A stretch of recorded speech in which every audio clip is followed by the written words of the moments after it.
ВМРО ДПМН вдоми уште еден партиски кадар, овој пат во Дом на млади, именувајќи го Видан Лазарев за нов директор на оваа институција, рекоа денес на прес од СДСМ.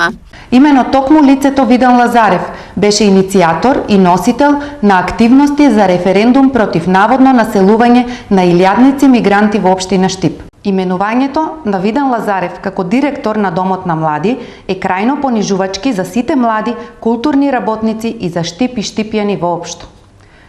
Со поставување на несоодветен кадар и партиски војник во Домот на млади, Јорданов го закопа културниот и забавниот живот на младите во Штип. Видан Лазарев е докажан организатор и креатор на културни и музички манифестации. Неговото именување ќе даде нов квалитет во работата на Домот на млади, возврати од општината. Дека Дом на млади ќе доживее нова катарза, говори и податокот дека токму во моментов дворот на институцијата се реконструира и за краток период ќе имаме целосен и модерен изглед на организација на младешки настани.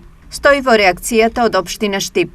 СДСМ, а не ВМРО е лидерот во вдомување на партиски и подобни членови во државни институции, реагираа и од ВМРО ДПМН. Само во последните неколку месеци поставени партиски војници за раководители на Агенцијата за вработување и Државниот архив оделение Штип, директор на Државниот студентски дом во Штип, поранешен градоначелник на општина Карвинци, поставен начелник на регионалниот даночен инспекторат при управата за јавни приходи Штип и вработување на сопруга на министерот за транспорт и врски и нејзина сестра близнучка на работни места доктор во клиничка болница Штип без јавен оглас. Се вели во соопштението од ВМРО ДПМН.